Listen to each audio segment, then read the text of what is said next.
প্রিয় দেশবাসী, সবাইকে বাংলা নববর্ষ 1432-এর শুভেচ্ছা জানাচ্ছি। শুভ নববর্ষ। পহেলা বৈশাখ আমাদের প্রাণের উৎসব, বাঙালির সার্বজনীন উৎসব।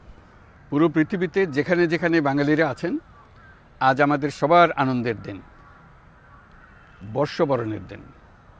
বাংলা সাল গণনা শুরু হয়েছিল কৃষিকাজের সুবিধার জন্য, ফসলি সন হিসেবে। এখনও এদেশের কৃষকরা বাংলা তারিখের হিসেবেই বীজ বোনেন, ফসল তোলেন। বাংলা নববর্ষের এক অবিচ্ছেদ্য অংশ হালখাতা।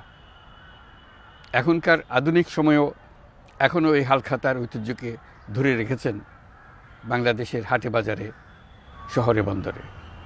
নববর্ষের বৈশাখী মেলায় বাংলাদেশের জেলায় জেলায় উদ্যোক্তারা সারা দেশে ঐতিহ্যবাহী শীতলপাটি, মাটির হাঁড়ি পাতিল, খেলনা, হাত পাখা ইত্যাদি তৈরি করে নিজেদের সৃজনশীলতাকে তুলে ধরেন এই দিনকে উপলক্ষ করে। বাংলাদেশের সংস্কৃতি ও ঐতিহ্য রক্ষায় এবং একে এগিয়ে নিয়ে যেতে আমাদের সবাইকে সক্রিয় ভূমিকা রাখার জন্য অনুরোধ জানাচ্ছি। আমাদের এইসব ঐতিহ্য যেন আমাদের নিজেদের মধ্যে সীমাবদ্ধ না থাকে। আমাদের সংস্কৃতি যেন আমরা ছড়িয়ে দিতে পারি বিশ্বের দরবারে।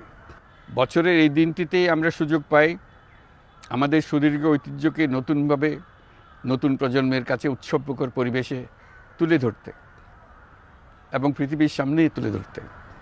পাহাড় ও সমতলের বিভিন্ন জাতিগোষ্ঠীও চৈত্র সংক্রান্তি ও নববর্ষে এবার বড় পরিসরে উৎসব উদযাপন করছে।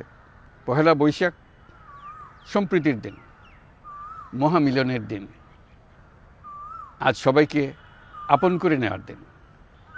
এবারের নববর্ষ নতুন বাংলাদেশের প্রথম নববর্ষ। আসুন আমরা বিগত বছরগুলোর গ্লানি, দুঃখ, বেদনা, অসুন্দর ও অশুভকে ভুলে গিয়ে নতুন প্রত্যয়ে, নতুন উদ্যমে সামনের দিকে এগিয়ে চলি। চলুন নতুন বাংলাদেশ গড়ে তুলি। 24-এর গণ অভ্যুত্থান আমাদের সামনে বৈষম্যহীন বাংলাদেশ গড়ে তোলার সুযোগ এনে দিয়েছে। এই সুযোগ যেন আমরা না হারাই। বৈষম্যহীন বাংলাদেশ গড়াই হোক এবছর নববর্ষের আমাদের অঙ্গীকার। আমি নববর্ষের সকল আয়োজন ও উদ্যোগের সাফল্য কামনা করছি। নববর্ষ 1432 আমাদের সবার জন্য শুভদিনের সূচনা করুক। নববর্ষ আমাদের সকলের জন্য নতুন ও গভীর আনন্দের উন্মোচন করুক, এই কামনা করছি।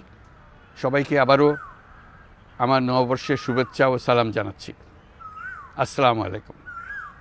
মহান আল্লাহ আমাদের সহায় হন। আল্লাহ হাফিজ।